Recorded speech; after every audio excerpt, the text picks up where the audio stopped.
Ladies and gentlemen, welcome back to Contract Revolution. This is your host, Benji, and my guest on the show this week is Ryan Gill, owner of Brushstrokes Quality Painting in Georgia. Here's why I wanted to have him on. Ryan's a purpose-driven leader on a mission to change the reputation of the painting industry by giving second chances to ex-inmates and individuals in addiction recovery programs while maintaining the highest standard of quality and world-class customer service. For years, Ryan fought his own battle with addictions and mental health, and now he wants to pay it forward to his community and his business. His story is a powerful reminder of the bigger role all of our businesses play in making the world a better place, and I sincerely hope that you are as inspired by Ryan as I am. So let's dive in. You're watching Contractor Evolution, where we unpack the systems, tactics, and skills you need to take your fast-growing contracting business to the next level. You're here to learn what it takes to scale up, work less, and increase profitability. You've come to the right place. Stay tuned to learn what separates the new breed of contractor from the old school, and welcome to your ultimate guide on the business of contracting. Ryan, welcome to the show, man. I'm so excited to talk to you. Thank you for having me. I'm excited as well. You made the decision very early on in your journey to employ predominantly individuals coming out of correctional facilities, individuals coming out of recovery programs. And I'm really curious, like, why did you do that? Why was this important to you? It was important because I wanted to break the mold of what painters look like and break the, statistically speaking, and we'll get to it later on in the story, but I should have been one of those individuals. And so, my faith and the being where I am came from people giving me a second chance and believing that I was more than what my past said I was. And so that's played a really big role in how and who we employ team members at Brushstrokes. Like you say, break down the mold of what painters look like. What is your impression of the mold, or the stereotype, or the opinions, the views that people have generally speaking about painters? But I think you could extend it more broadly to blue collar workers in general. I think so. Painting companies are one of the lowest barrier to entries in the blue collar field, right? And so a lot of times your average painters are, they're looked at as alcoholics, they're looked at as drug addicts, or they're guys that couldn't, that couldn't make it in the MEP world and other places. And so, they're not really systematized on business. They look like every chuck in a truck that's got a pickup and a ladder, and, they painted grandmama's basement, right? And so, I really wanted to break that mold and that stereotype and look different. We get picked on in the local paint stores by other painters because our guys walk in full Cintosh uniforms with button-down collared shirts that have brushstrokes on them, and the guy and some of the painters in there pick on them. Like, y'all look like y'all should be in a factory, or look like you should be changing oil somewhere. And it's like, thank you. Like, that's what we want when we go in these big industrial facilities. We want to blend in. We don't want to stand out. Our painters don't wear whites. They don't wear Sherwin-Williams or Benmore t-shirts. And so it's just that overall inclusiveness and being one team, right? And so I think it starts with everything. It's how you dress, to how you speak, to how you serve other people. Now, this decision and this philosophy, let's say, to team building, I think is incredibly noble, and we'll kind of talk about that in a sec. But I think right off the hop, people are going to be curious, like, going this route, like, man, that sounds hard. Like, are you dealing with the most reliable people? Are you dealing with the most trustworthy people? And I'm not saying you're not. I'm saying that's, I think, what the skepticism would be in the mind of the listener to this. So my question is, like, what are some of the real challenges of going the route that you have? Yeah, so the realistic challenges are, you've got to put a lot of trust in people. And as business owners, that's hard for us because a lot of times we're jaded to people. And then when you're dealing with people that are in correctional facilities, when you're dealing with men and women that are in recovery programs that have been addicts that are going through treatment, You do, there's always that sense of what happens if they fall off the wagon? What happens if the monkey gets back on their back and they, and there's, you have to really watch the environments. You have to watch the people that you're bringing into your company because you never know what someone's bringing in. And so, I mean, we've had to have the marshals come in because we had a guy from the correctional facilities disappear on a job site for 6 hours, and so they had to do a search for him. And just but for the most part, we've had really good experience because we take a long time to interview them, but then we also vet their story and their background, and we're really intentional in the guys that we hire. So we really watch out. We don't hire anyone that's coming out of corrections or in corrections for crimes against the people, crimes against children, sex crimes, hate crimes. Most of the guys are petty theft or misdemeanor, minor felony drug charges, and we go through a rigorous program with Georgia Department of Corrections where we have a great relationship with the whole Department of Corrections counseling team. And so they know our expectations and what we're looking for. And so with that, it's like a three-step interview process. So they go through the corrections counselors set them up for us. We interview them. And then, we get their full background story. And then, on the plus side of that, Benji, we've actually had there's 5 guys that I can think of right now at this moment that are functional members of society that had been incarcerated for 10 plus years that came to work for Brushstrokes from all over the southeast of the U.S., transitioned out of prison and are on track to becoming members of society with full rights again. And so part of working with us and going through that program, if they're doing a good job and they do what they say they're going to do, is we write letters of recommendation to give them their rights back so that they can become active, fluent members of society. And it's so awesome. I would love it if can you share maybe some more details about any like really remarkable stories of growth, of recovery that you've seen and in fact facilitated and led through your workforce? Oh man. Yeah, so there's one particular older fella. He had been incarcerated for 17 years. He had felony drug charges, changed his life around, found Christ. Found out that we did a weekly Bible study and really poured into our team from a faith-based standpoint. He came on with us, spent a year and a half working with us through the Department of Corrections. And I'll back up a little bit to say, like with the Department of Corrections, they have officers that bring the workforce to our office, drop them off, and then in the afternoon pick them up. And so, they send them with a lunch. There's a lot of stuff to it there that we can unpack a little bit further down. But anyway, so Mr. Jeffrey was just he was on fire for living a better life. He transitioned out. He had saved enough money while working with us that he was able to, when he transitioned out of the Department of Corrections, he was able to go to Philadelphia, see his family. He actually transitioned out of the prison system, not on parole, because of the time he spent working with us. So he was truly a free and clear individual. He is now back in Augusta. He has a wonderful job with the city of Augusta doing facilities and grounds maintenance. Has rekindled relationship with his kids, rekindled relationships with his wife and his mother and father, and just, and was told, 20 years ago that he would never amount to anything other than a convicted felon. Yeah. What do stories like that mean to you as an entrepreneur and as a leader in your community, Ryan? Man, that's the impact. That's why I'm in business, right? Like I get chills thinking about it because yes, we all want to make a dollar. We all want to do good, but I want to make a dollar and a difference.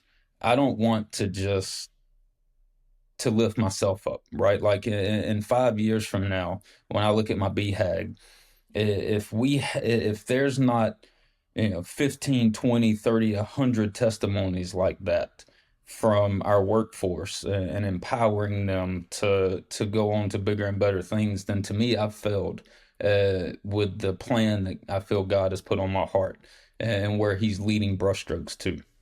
Mm. I have kind of a philosophical question for you, which is like, I'd love your thoughts on what you think the role small business plays in creating meaning and connection for people. And I'll add a little context to it. I think I've talked about this in the show before, but I think in this sort of modern era that we're in, where we're seeing pretty wide scale institutional failure in many ways, the government isn't really helping people like your employees with this. Schools to a large extent are not. There's a lot of people that feel like even the foundation of the family unit is maybe not as tight as it was 20 years ago. People are getting less of that stuff from home, from their family. So given where we are today, that's the question. Like, what role do you think small business plays in creating connection, community, and a sense of purpose for the people that work within it? And how do you do that at Brushstrokes? So I think it can be everything. In our case, we're working with the broken. We're working with people of the second chance. We're working with inner city youth that were told they would never be anything other than, living on the street and selling drugs. And so when you create that impact and you show and you're going in and you're telling these young men and young women and these older men and women that are going through recovery or coming, it's like, guys, I've been there. I know what it sounds like to hear those metal bars clang shut. I've been homeless. I've been an addict. And look at what God has brought and where He has brought me to. And it's that, I think it's with that foundational belief that we all can change what and who we are over time, right? So again, I should have been a statistic of either dead or in jail based on my past. And to be running almost a $4 million company this year that's seen 100% growth year over year the past couple of years, and like last year at Summit being nominated for Turnaround of the Year award. Statistically speaking, I shouldn't be sitting here. So if I shouldn't be sitting here, but I am, what does that mean for you? Like, we can help you. You're homeless because you can't manage your money. That's great. Let's get you Financial Peace University. Let's set those foundational principles. Let's teach you how to be a part of society, how to be fruitful, how to give beyond your wildest dream, how to live beyond anything of what you've been told by society you could be, right? And so I think with the right impact, with the right why, with the right vision for what your company is, it's everything. We're active in Rotary. We're active, I have a nonprofit that gives a bass boat away to a high school kid that can't afford one that's fishing on the collegiate level. We sponsor tons of high school and collegiate level events that are all about elevating the trades. It's that service over self, right? And if you're living that service over self, if you're truly serving others' needs first, it really is everything. What does that do for your motivation as a leader? I'm wondering if you've reflected on, because you could have taken a different path. You could have been very capitalistic. You could have just gone the safer route. You could have just been in it for the money and the glory for yourself. And you've chosen a much more selfless approach to this. Does that help you get out of bed in the morning? Do you find yourself kind of hungrier and more motivated than this other hypothetical path you would have taken, or maybe other painters you see in your community? Like, what does that do for the drive piece within you? It's huge, because I know that we're creating something here at Brushstrokes that I may never see fully come to fruition, Benji. We're creating something bigger than us that my kids and my grandkids may bring to the holistic view, right? This goal of ours to open Brushstrokes University, this goal of ours to continue to reach the the supposed unreachable um, is bigger than me. And Mm-hmm. that makes it, it's really one of those things that I don't think about because um, it's just a part of who I am, right? Mm-hmm. I wouldn't be where I'm at if it wasn't for others helping me. And so therefore helping others just kind of comes easily. Now it's hard. And I tell people I'm a very blunt, very, I don't hold back any punches. Like if you ask, I'm going to tell you. So you better be ready. And that helps as well, just because, I think there's a big Christian leader that says, nobody cares how much you know until they know how much you care, Mm-hmm.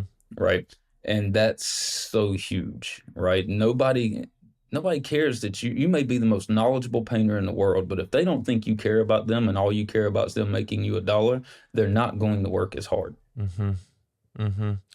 I wonder, I'm going to skip ahead here, but you've alluded to it so many times. I think now is actually the natural point to kind of get into it. You say you don't hold back any punches. I'm just going to ask you, I mean, tell us about your journey with addiction. Tell us about your childhood, your family life, and the, let's say, roller coaster ride to where you are now. Not exactly a straight linear path, was it?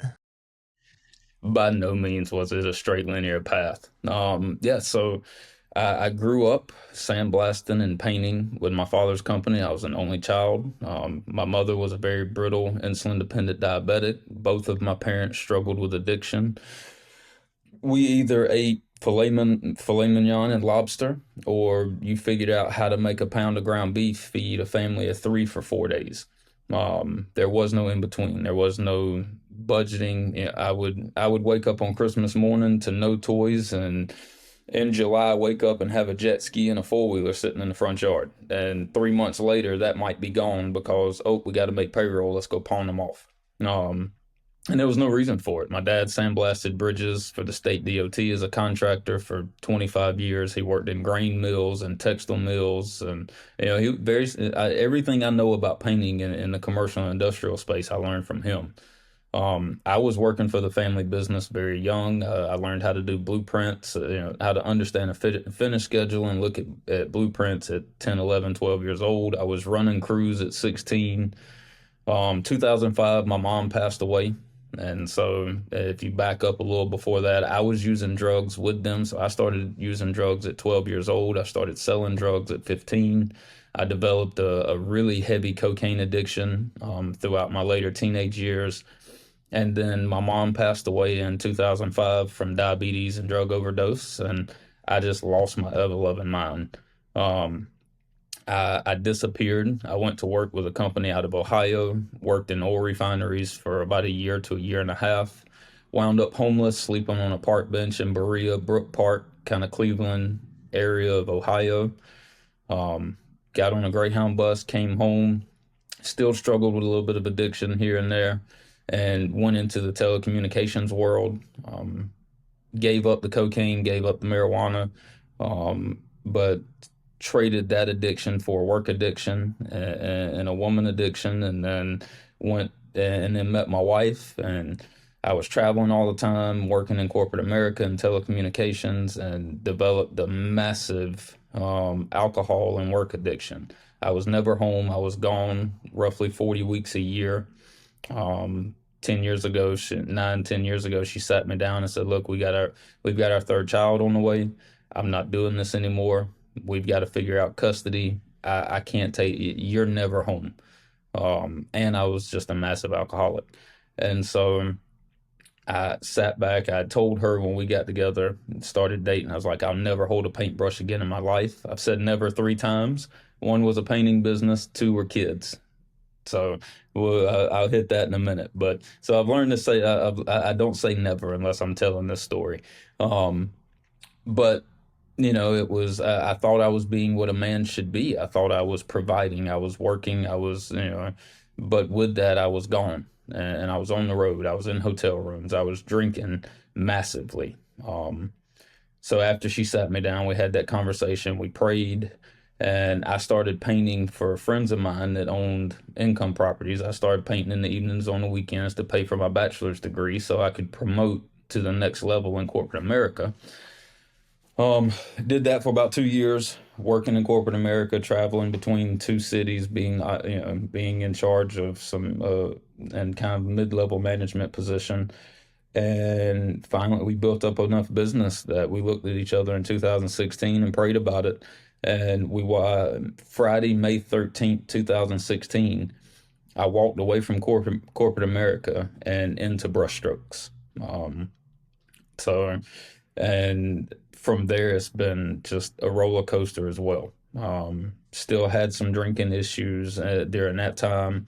One thing I can say about my wife is probably more blunt than I am, and had I listened to her along the way in business, and in 2016, as we're just starting out, she's like, you got to write SOPs, you got to write this, you got to come up with a plan for that, and I'm like, you don't know anything about painting this, that, and so.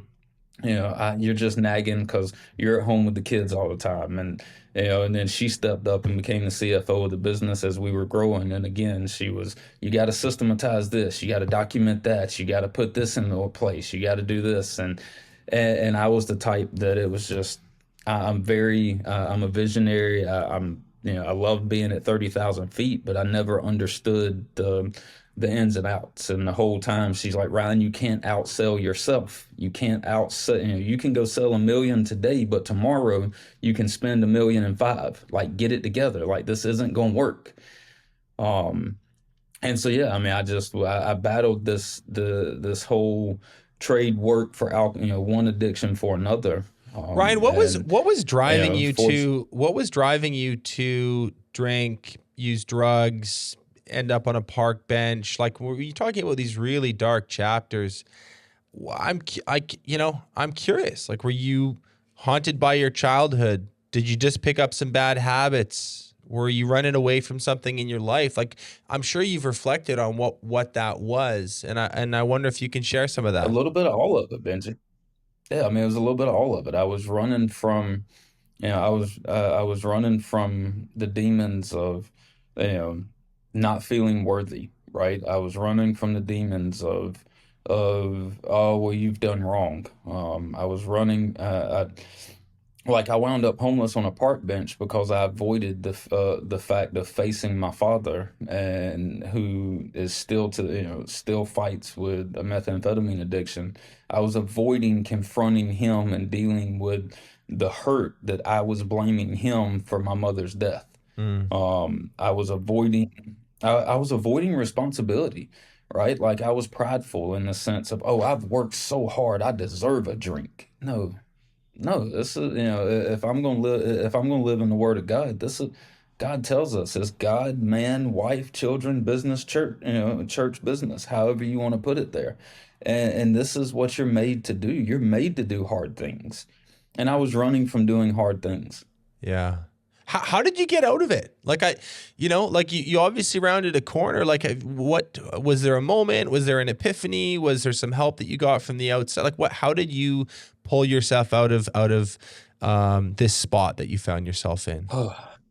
Yeah, so it was a couple things. It was first my faith. It was secondly looking at my children and realizing that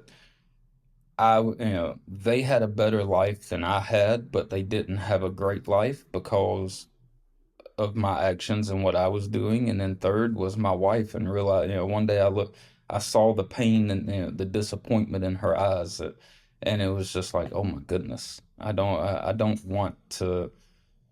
I don't want to continue to be a failure, right? Like, this is ridiculous. Mm-hmm.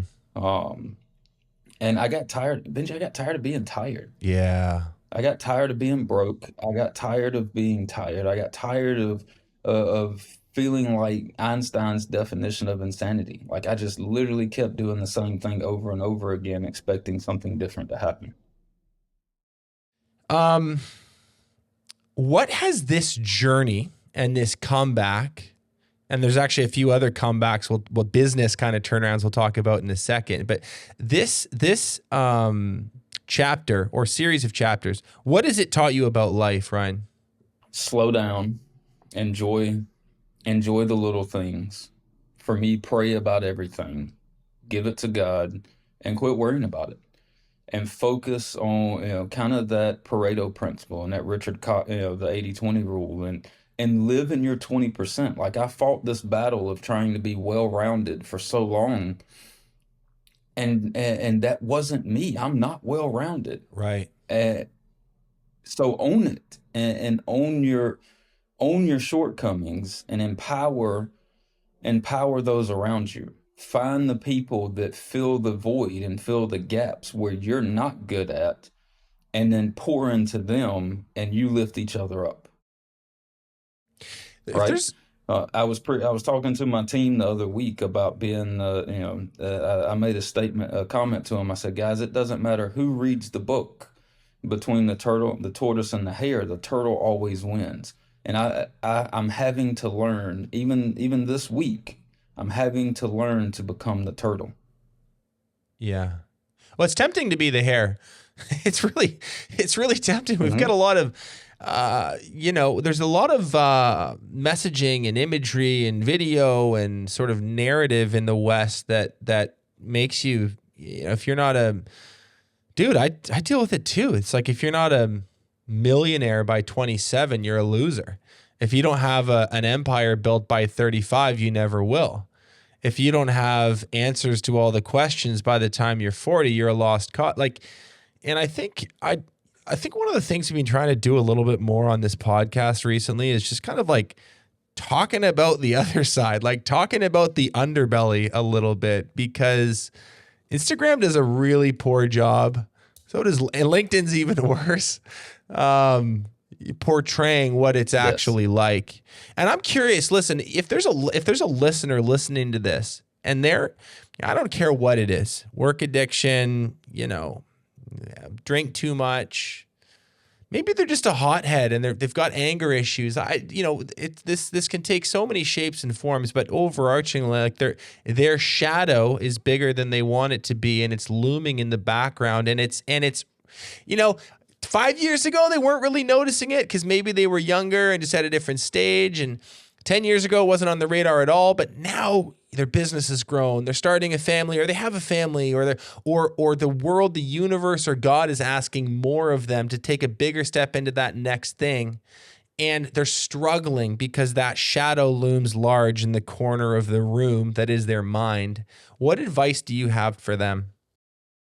So for me, it's, again, I go back to my faith, right? Because God and my faith has played a big part in my life. And it's standing in that mirror, looking yourself in the eyes.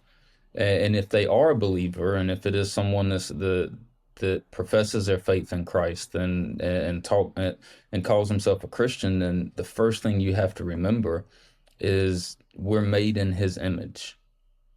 We're made in the image of Himself, of God and that Almighty Creator. And we're told two things: love our God with all our heart, mind, body, soul, and spirit, and love our neighbor as we love ourselves.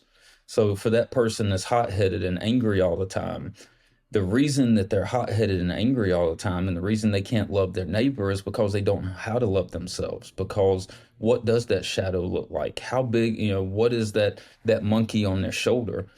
And just standing in that mirror and looking at yourself and asking yourself the hard questions. What in the heck are you doing? Okay, you don't have a relationship with your kids. What in the heck are you doing? Why not?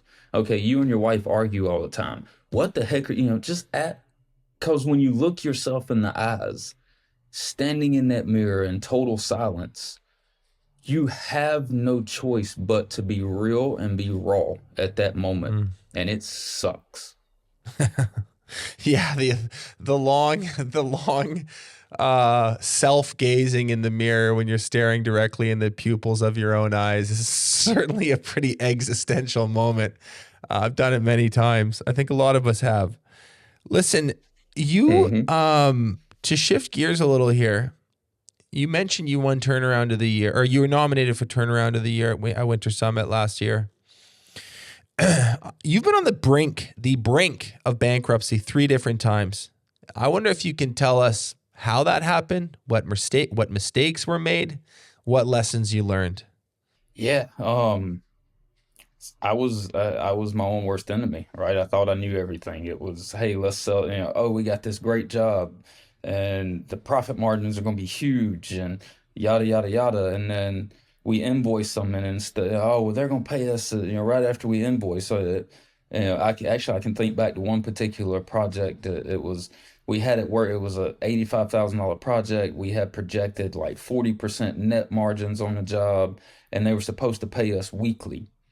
Well, then they didn't.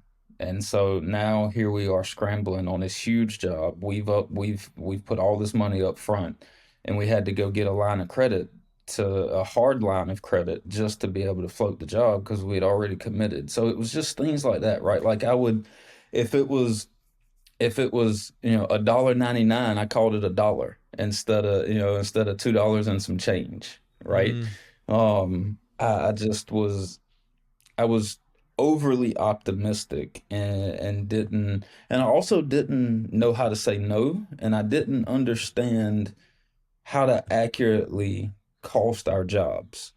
I wasn't taking the time to break down and look at what a variable versus fixed expense were. Like 2022, we had a 49% fixed expense. We ran Whoa. a 73% variable expense. Like we literally went 200K in the hole. In 2021, it was even worse. Um, because I wasn't job costing, and this was on a million, anywhere from 900 to 1.1 million in revenue, and I was just spending, and not real. Our jobs were taking forever because we didn't have processes, we didn't have job costing, we didn't have um our breakdowns of knowing what a job should take. We expected people to pay us sooner than what they did, right? So for those guys that are for those residential repaint guys that are thinking about getting into commercial, I want you to learn this sentence.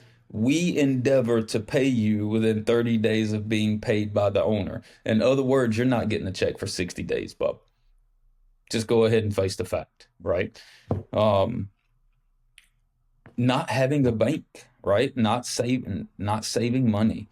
Man, and then not knowing why we were doing what we were doing. Like that was a big one. Say more about that. Figuring out when it's not brushstrokes started out of a need to create a better life for my family and to understand and to understand my family. And then it evolved into creating a business that was bigger than myself and impact our team members and those families in the community. And I lost sight of that why. I lost sight of the impact of being there for my kids.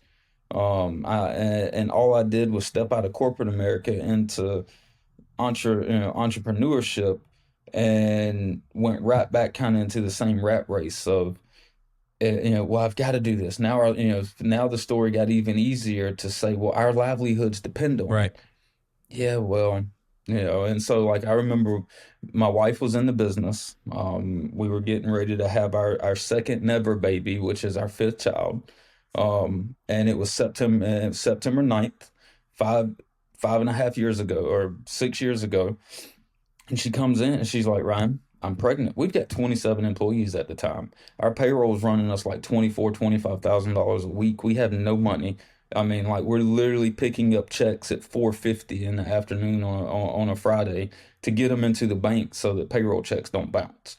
And she's like, Ryan, I'm pregnant. We can't do this. I got to start looking for a job. I walked in the next morning on September 10th and laid everybody in the company off but 5 people. What? And started and I picked up the paintbrush again, and we just started. And we just started, just as Kirby Smart would say, with Malinchuk's gonna love this one, but go dogs. We just started chopping wood, man. I mean, we just went to work. We put our heads down, and I mean, we probably worked for 6 months, 60, 70, 80 hours a week, whenever, however, and we started the turnaround. Um, But yeah, and then What was I going think on? the Sorry, biggest, I just need to ask about that. Can you expand on why you had to get rid of 22 people? It sounds like you had to basically take this thing back down to the studs. What was that decision about?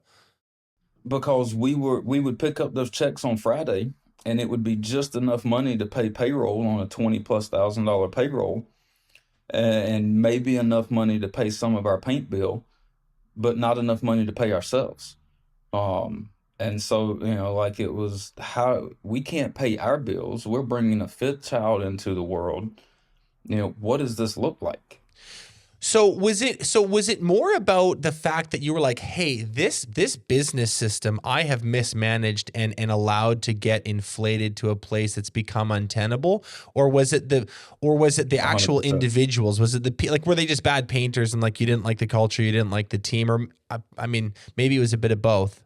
I mean, I think it was a bit of both. It was, again, we weren't job costing. We didn't have SOPs. We didn't know, I was guesstimating. Oh, my light went off. I was guesstimating instead of estimating. I wasn't I wasn't really, I didn't really know my numbers. And I wasn't listening to my wife, who was over there in the background telling me the whole time, Ryan, get it together. No, you need to know you need to know these numbers. You need to know what's going on. And so, and when she made that statement of, hey, I'm pregnant, I might have to look at finding a job, a different job. That was that mirror time for me again. That slap in the face of, okay, you're not listening. Here we Yeah. go. And so you got to chopping wood and sort of rebuilt things, and were you kind of on the up and up from there? We were better. We were better. We weren't out of the woods. I still kind of had my head in the sand, and not facing the reality of that we needed SOPs, we needed some of these things, and you don't know what you don't know until you don't know it. Or in my case, you're prideful and you refuse to hear what other people are telling you. Um, and so I did. 2021, after my wife pulled out of the business, she said, look, I can't work with you anymore. And besides that, I feel like I need to homeschool our kids because the education system and in the current COVID era. And it was like, okay. And so that was a slap in the face to realize what all I wasn't doing and how much of a crutch my wife was actually stepping up and stepping in and filling the void of me being a leader with my head in the sand, or in the clouds. Um, and so, that was that final big eye opener for me of just saying, okay, the reality is we actually are on the verge of bankruptcy. That was that final time, and that's where I reached out and talked to Danny Kerr, and I'll tell you, Danny's advice and the 2 hour phone call that we had, um, that he had with my wife. We were packing up, dude. We were packing an RV that we shouldn't have never bought, taking a vacation that we should have never booked, to spend money that we didn't have, to leave a business that we couldn't leave, to go on a vacation. And while we're doing all of that, Danny's on the phone with us and talking to my wife. And by the end of that conversation, my wife looks at me and says, you know what? That might be exactly what you need. And that was in March of 2022. And you yeah, February or March of 2022. And it's just been since, it's a tangible difference. I mean, it's crazy the way things have changed. What are some of the big changes that we've made at Breakthrough Academy with you guys at Breaststrokes, Ryan? We might need another podcast for this one, Benji. Dude, just the MVP file, right? The understanding your numbers, knowing how, understanding a granular view of job costing, and how everything from the final check collected all the way back to the first time that customer calls in impacts everything. a budget and being able to budget out projections, the JCC tracker that we use, and then the video and the content and the community, right? Like knowing that when you're sitting in the community, and a friend of mine and BTA member made this comment at Summit this year. He said, I see this room as a book, and everybody in here is on a different page in a different chapter. Some people are ahead of us, some people are behind us, some of them are right there with us, and we can take something from every single person in this room. And that's so true about BTA. That's so true about, like Coach Thomas is an absolute beast. Like he will, I don't know how he is so lovingly direct, but it's just like, ooh, like you can get off a call with him and you feel like you've been punched in the teeth. And yet all he really said was, hey, you got to understand how if you choose to do this on a job, it impacts X, Y, and Z. And then there's a spreadsheet for it, right? And it's slowing down. It's becoming that, I said it earlier, become the turtle and actually look at what's going on around you. We get to running life so fast as the hare.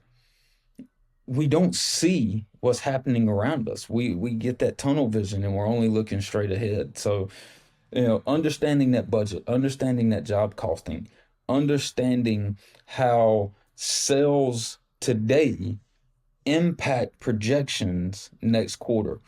Being able to do a SWOT analysis of your business and sit back and say, crap, this isn't working. Let me adjust. Let me pivot. Let me change. Just so much, man. It's so important to, again, because I've said, and I say this in our mastermind calls all the time, but God gave me two eyes, therefore I'm gonna plagiarize. Like, there's no point in, like, somebody's done it already. Why Yeah. am I beating my head against the wall to recreate the wheel? I 100% agree. Amen, brother. That was so well said, I think. And I think one of the most important takeaways that a lot of members have, and I hope that even beyond Breakthrough Academy, just business owners in trades and construction realize, is there is almost nothing in your business that is proprietary or needs to be solved by you on an island. Like there is a book, podcast, webinar, YouTube video, speaker, coach. There's something for every single problem in your business. And plagiarize is a good word for it. I mean, you're assembling systems that exist already and processes that exist already in a way that makes sense for your values, your vision, and your market. And that's where the value lies. But I think a lot of us need to, it's pride. It's needing to say that I did it or I came up with it or I concocted this genius thing. And in reality, your genius thing has been thought of 1,000 times, and your genius thing actually isn't that genius. 900 of those other variants that you didn't look at are better than the one that you came up with anyway. So it's like, chill, bro. Like, just like, I think that's a good reminder to people. Ryan, I'm really curious, man. Like you've been through so much, and it's just like such an open book. You're so transparent, so humble. But what does the future of Breaststrokes look like for you guys now? What are you really excited about to go make happen in the next 5 to 10 years? Oh man. Yeah, so Brushstrokes University. So that's a big one in 5 years. Um, Let me back up. So over the next 5 years, we are going to have at least 2, if not 3 locations in the Southeast, opening a corridor of South Carolina, Georgia, Alabama, Tennessee, and the Panhandle of Florida. We will have location managers. We'll be producing somewhere around 12 to 14 million a year in revenue, with roughly a 20 to 22% net profit. We will all be serving in the high school and the underserved youth community, and we'll be using Brushstrokes University as a foundation to teach trades and teach entrepreneurship and philanthropy to the next generations. We're going to break the molds of what it looks like to be an entrepreneur in a blue collar world of painting. And so we've got some CTAE teachers that are, if you know, that are on board with us. We're talking with local colleges and tech schools, and also high school superintendents and school boards, to be able to introduce a finished trades program. So when we look across school systems, when we look across technical schools and other stuff, there's tons of MEP training. There's tons of electrical, there's tons of mechanical, welding, pipe fitting, all of this stuff, but there's not for the finished trades. And it doesn't matter if you're white, black, Latino, we are all hurting across the board in all races and walks of life for finished trade contractors. That goes for drywallers, that's floors, that's painters. And we are the guy. Nobody walks up to that brand new $20 million building and says, wow, those electrical lines inside that sheetrock that we can't see look good. They walk up and say, dang, that landscaping looks amazing. Dude, do you see that terrazzo floor they put in that foyer? Wow, look at that. Look at the paint job down this hallway. We are going to create more of that. We are going to build foundational blocks to teach people how to learn a skill with their hands and use it to pave the way for their future. I don't care if you want to be a lawyer. We're going to teach you how to go to law school debt-free using your hands with a paintbrush, a drywall knife, or a razor blade. And we're going to show you the difference. Dude, I love it. I'm so fired up. That whole vision that you just laid out, I'm incredibly aligned with, and I'm really inspired by. And the world needs it, more importantly. Like, this isn't just well, Ryan has this thing that he wants to do.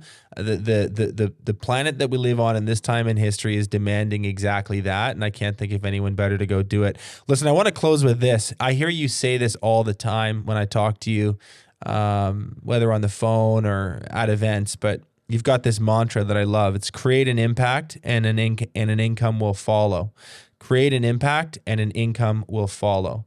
Why don't you unpack what that means for you? Yeah, I mean, again, it goes back to nobody cares about what you do until they know why you do it, right?